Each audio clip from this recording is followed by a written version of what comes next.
নমস্কার, আমি বিশ্ব মজুমদার। শুরু করছি সোজা সাপটা। সত্যি কি শুভ সন্ধ্যা বলার সময় এখন? হয়তো না। তার কারণ আমরা এমন একটা সময়ের মধ্যে দিয়ে চলেছি যা প্রত্যেকটা বাড়ি, প্রত্যেকটা মানুষ, প্রত্যেকটা পিতা, প্রত্যেকটা সমাজের প্রত্যেকটা জায়গায় এমন একটা আঘাত করেছে যা রেশ এখনো কাটেনি। কি হয়েছিল আরজিকর হাসপাতালে? কেনই বা এভাবে মৃত্যু হলো একজন ডাক্তারের? সেই রহস্যের কিনারা এত দিন কেটে গেলেও আজ অবধি হলো না। রাজনৈতিক দলগুলি লড়াইয়ে নেমে পড়েছে। এ ওর দিকে কাদা ছুটছে, সে তার দিকে ছুটছে। কোর্ট কাছারি সব হচ্ছে, কিন্তু যার গেল তার তো গেল। কি হয়েছিল আসলে তা কিন্তু আজও আমাদের কাছে অধরা। মার্ডার, রেপ, নাকি রেপ অ্যান্ড মার্ডার? অপরাধী বা আততায়ী একজন নাকি আরো অনেক?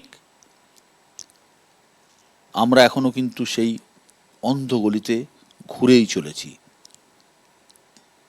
কলকাতা পুলিশ হোক বা সিবিআই, রহস্যের কিনারা সত্যিই হচ্ছে না। প্রশ্ন অনেক। আর এ নিয়েই আজ আমাদের সোজাসাপটা। যারা আছেন প্রথমে আলাপ করিয়ে দিই। আমার একদম ডান দিকে রয়েছেন ডক্টর সব্যসাচী মিত্র, বিশিষ্ট মনোরোগ বিশেষজ্ঞ। সব্যসাচী বাবু, আপনাকে স্বাগত আমাদের অনুষ্ঠানে। পাশে রয়েছেন সিপিআইএম নেতা এবং বিশিষ্ট ইঞ্জিনিয়ার, যাদবপুরের অধ্যাপক পার্থপ্রতিম বিশ্বাস। পার্থদা, আপনাকে স্বাগত। রয়েছেন তৃণমূল কংগ্রেসের পক্ষে অরূপ চক্রবর্তী। অরূপ, আপনাকেও স্বাগত। আমার ঠিক বাঁ দিকে রয়েছেন অবসরপ্রাপ্ত deputy commissioner of police Satyajit Bandyopadhyay. Satyajit da, আপনাকে স্বাগত। তার পাশে রয়েছেন ডক্টর কেয়া ভৌমিক গুপ্ত, বিশিষ্ট চিকিৎসক এবং ঘটনাচক্রে আরজিকর হাসপাতালের প্রাক্তনী। তার পাশে রয়েছেন বিজেপির পক্ষে অভ্র সেন। আমি প্রথমেই কেয়াদির কাছে আসবো। কেয়াদি, এই যে একটা অদ্ভুত মিস্টিরিয়াস ঘটনা, যে রহস্যের কিনারা আমরা সত্যি করে উঠতে পারছি না, আমরা কেন, গোয়েন্দারা করতে পারছেন না? আপনি তো দীর্ঘদিন আরজিকর হাসপাতালে পড়াশোনা করেছেন একটা সময়। এই যে ডিউটি, এই যে সেমিনার রুম, এই যে রহস্য, আপনার নিজের কি মনে হয় কি হতে পারে? দেখুন, আমি অনেক আগেই কলেজটায় পড়াশোনা করেছি। কলেজটা আমাদের প্রাণকেন্দ্র বলতে পারেন, বড় ভালোবাসার জায়গা। আমরাও নাইট ডিউটি দিয়েছি, কল বুক অ্যাটেন্ড করেছি, এই অন্ধকার বিল্ডিং থেকে ওই অন্ধকার বিল্ডিং অবধি গেছি। কোনোদিনও ইনসিকিউর ফিল করিনি, কোনোদিনও ভাবতে পারিনি যে আমাদের সাথে এরম একটা অপরাধ হবে। আমরা জানতাম অপরাধ হলে গ্রুপ ডি স্টাফও হাসপাতালের দিদি বলে বাঁচাতে আসবে। কখনো কোনো ভয় পাইনি। আজকে মানে বিষাদগ্রস্ত লাগছে, একটি মেয়ে, এটা আমার কন্যার সময় একটি মেয়ে, সে তার দায়িত্ব পালন করতে গিয়ে এরম নৃশংসভাবে মারা গেল। মানে কল্পনাতীত নৃশংসতা। মানে একটা মানুষকে তিলে তিলে মারা, যেন কোনো রাগ ছিল, কোনো বদলা নেওয়ার মতন করে মারা। এরকম ভয়ানক মৃত্যু, সেটাও একটি মেয়ের তার কর্মক্ষেত্রে। এটা সামগ্রিকভাবে সমাজের জন্য প্রচণ্ড ক্ষতিকর এবং মেয়েদের জন্য প্রচণ্ড ক্ষতিকর। আজকে এর ওষুধ দেওয়া হচ্ছে মেয়েরা নাইট ডিউটি করবে না। কেন, আমরা কি কম হব অ্যাজ প্রফেশনালস? তাছাড়া বলা হচ্ছে জোড়ায় জোড়ায় করবে। আমরা কি কবুতর যে আমরা জোড়ায় জোড়ায় করব? মানে আমি তো এগুলোর কোনো উত্তর পাচ্ছি না। এর উত্তর একটাই, আমাদেরকে জাস্টিস দিতে হবে, সেফটি দিতে হবে, কর্মক্ষেত্রে সিকিউরিটি দিতে হবে। শুধু মেয়ে বলে নয়, প্রত্যেকটা ডাক্তার ওখানে ইনসিকিউর।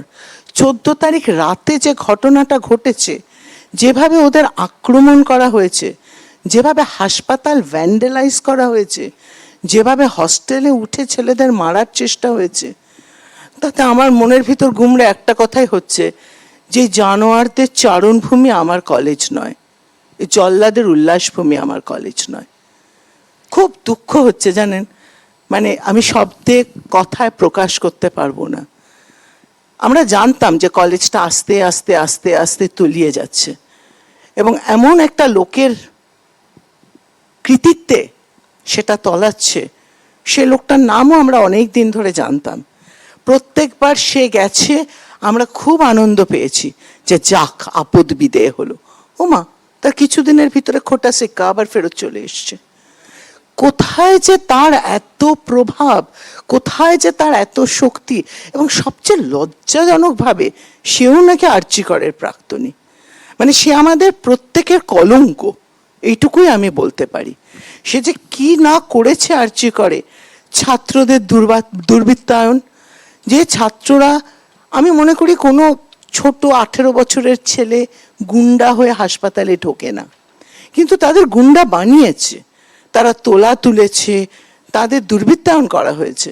এবং আজকে আমরা জানিও না যে তারা তাদের অপরাধের সীমা কতটা। তার কারণ হচ্ছে আমরা এখনো জানি না যে তারা কেউ এই অপরাধের সাথে জড়িত আছে কিনা। এদের তো রোগীর চিকিৎসা করার কথা ছিল, মানুষের জীবন দেওয়ার কথা ছিল, সেখানে আজকে জীবন নেওয়ার সন্দেহে তাদের টানতে টানতে নিয়ে যাওয়া হচ্ছে। এটা দুঃখজনক নয় ফ্র্যাটার্নিটির একজন হিসেবে? ডক্টর মিত্র, আপনি আমাকে একটা জিনিস বলুন, যে যে প্রশ্নটা উঠছেন, উনি যেটা বললেন যে একটা মেয়েকে যেভাবে মারা হলো, প্রবল একটা রাগ বিদ্বেষ না থাকলে এভাবে মারা যায় না। একজন মনোরোগ বিশেষজ্ঞ হিসেবে আপনার কি মনে হয় যেটা একজনের কাজ, যে প্রবল রাগ বিদ্বেষ থেকে একজন করলো, মোটিভটা কি? একটা খুনের তো মোটিভ থাকবে। দেখুন, এখানে আমরা যতটুকুনি জানতে পেরেছি, হ্যাঁ, নানা রকম খবর তো আসছে, সুতরাং এটা হাইলি ইমপ্রবাবল। দেখুন, মেডিসিন বলুন, সায়েন্স বলুন, কোনোটাতেই উইথ 100% সার্টেনিটি কেউ কিছু বলতে পারে না। ইট ইজ হাইলি ইমপ্রবাবল যে ক্ষতগুলো মেয়েটির ওপরে ছিল এবং পাওয়া গেছে এবং নানা রকমভাবে জানা যাচ্ছে, সেই ক্ষতগুলো কিন্তু একজনের পক্ষে ইনফ্লিক্ট করা খুব অসম্ভব একটা জায়গা। হ্যাঁ, এটা হতে পারে যদি তাকে ড্রাগ করে দেওয়া হয় এবং আগেই ঘুম পাড়িয়ে দেওয়া হয় এবং তারপরে অত্যাচার করা হয়। তা সত্ত্বেও আমি বলবো এটা হাইলি ইমপ্রবাবল, এই জন্য যে যদি ড্রাগডি হয়ে থাকে তাহলে এতটা টর্চার করার প্রয়োজনীয়তাটাই বা কোথা থেকে আসবে? যে পারপেট্রেটার একটা ঘুমন্ত, যে ফাইট ব্যাক করতে পারবে না, তাকে তো এতটা টর্চার করার প্রয়োজনও হবে না।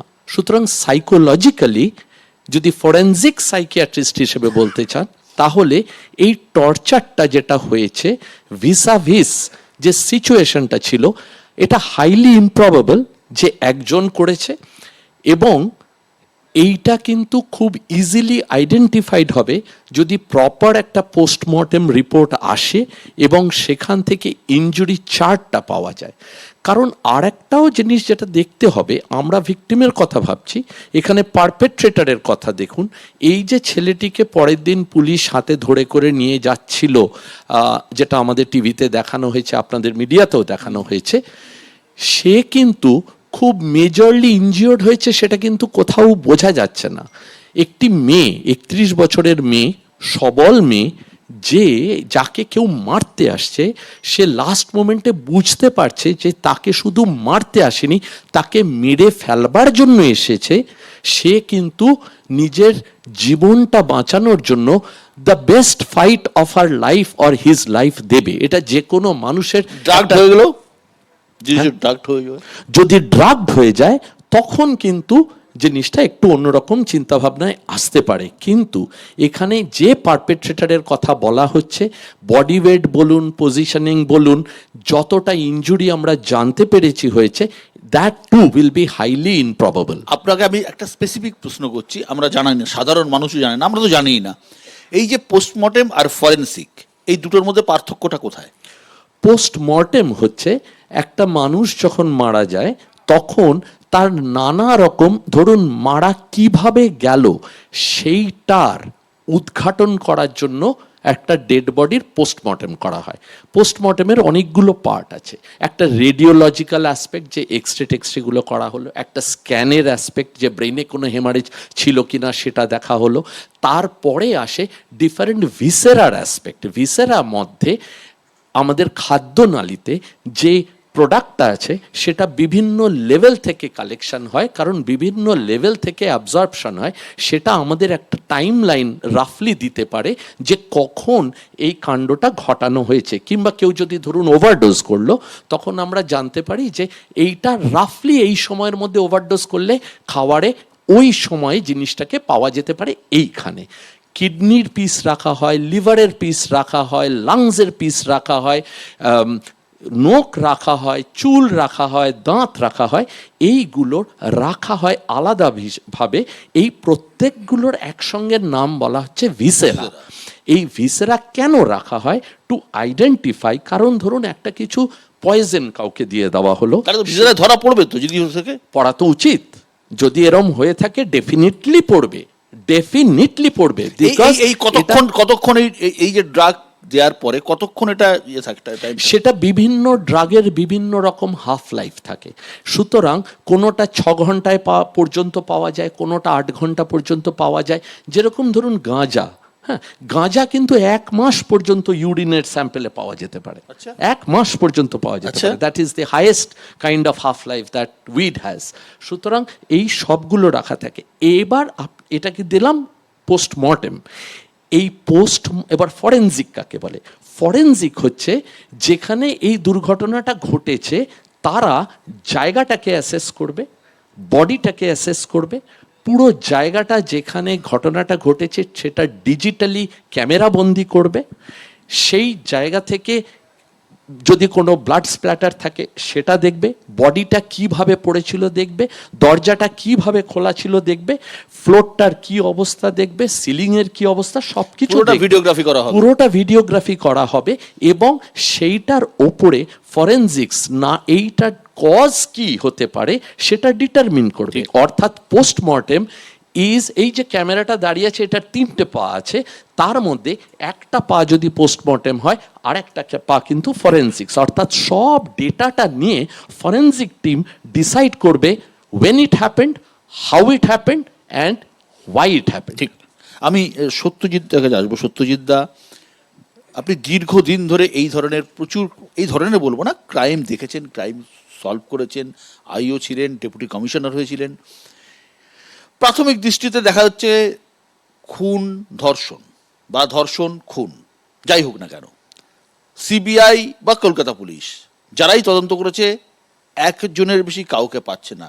দেখে কি আপনার মনে হচ্ছে এখনো কি আমরা কানাগলিতে ঘুরে বেড়াচ্ছি? একটা কথা প্রথম থেকে এটা বলা দরকার আছে, কলকাতা পুলিশ টোটাল বেসিক্যালি 9 তারিখ থেকে 12 তারিখ পর্যন্ত 13 তারিখ পর্যন্ত 4 দিন পেয়েছিল। কিন্তু প্রথম যেটা আমাদের যে এসওপি যেটা আছে, একটা মার্ডার যখন ডেড বডি থাকা হয় তখন কিন্তু এখানে ফরেনসিক এক্সপার্টকে নিয়েই ঢোকা হয়েছে। ফরেনসিক এক্সপার্ট যারা ছিলেন তাদের নির্দেশে সিজার লিস্ট করা হয়েছে। যে ব্লাড, যে হেয়ার, যে স্যালাইভা, যা সিমেন যদি ডিসচার্জ হয়ে থাকে, ওয়ারিং অ্যাপেলসের পোর্শন, যা পোর্শন, ফটোগ্রাফার ছিল ফটোগ্রাফি, সম্পূর্ণ এফএসএল এক্সপার্টরা যা বলবেন সেইভাবেই পুলিশ করে থাকে এবং সেটাই আমরা করে থাকি। আর দ্বিতীয় কথা হচ্ছে যে অ্যাকচুয়ালি পোস্টমর্টেমে যখন আমরা পাঠাই to ascertain the actual cause of death, একটু দুটো লাইন বলি আর কি। আমি in addition to my own work, আমি সাউথ কলকাতার এবং মধ্য কলকাতারও স্পেশাল এক্সিকিউটিভ ম্যাজিস্ট্রেট ছিলাম এই আনন্যাচারাল ডেথের ব্যাপারে। আমরা যেটা করতাম সেটা হচ্ছে যে দেখুন এখানে কিন্তু যেটা করা হয়েছে, জুডিশিয়াল যে ম্যাজিস্ট্রেট তাকে কিন্তু কোর্ট থেকে আনা হয়েছে, তার সামনে টোটাল ইনকোয়েস্ট করানো হয়েছে, বডিতে পুঙ্খানুপুঙ্খ ইঞ্জুরিগুলো একজন জুডিশিয়াল ম্যাজিস্ট্রেট কিংবা এক্সিকিউটিভ ম্যাজিস্ট্রেট করার কথা, কিন্তু এখানে জুডিশিয়াল ম্যাজিস্ট্রেট করেছে, আরও ভেরি পাওয়ারফুল। তো সে প্রত্যেকটা নথিবদ্ধ করেছে এবং নথিবদ্ধ করার পরে তার সেই কপিটা গেছে পোস্টমর্টেম যে ফরেনসিক এক্সপার্টের কাছে, তারপর সেখানে ফরেনসিক এক্সপার্ট সেটা তার পোস্টমর্টেমটা করেছে। প্রত্যেকটা জিনিস লেবেলিং করা হয়েছে, প্যাকেটিং করা হয়েছে এবং আলটিমেটলি আরেকটা ব্যাপার যেটা বলি সেটা হচ্ছে যে এই যে ভিসেরা যেটা আমাদের ডক্টর সাহেব বললেন, আমরা ভিসেরাটাকে আমরা পাঠাই ল্যাবরেটরিতে, সেটা হচ্ছে আমরা ছোট কথায় বলি সিজ রিপোর্ট। দেখবেন পোস্টমর্টমের নিচে লেখা থাকে সিজ রিপোর্ট ইজ পেন্ডিং, অর্থাৎ chemical examination report is pending.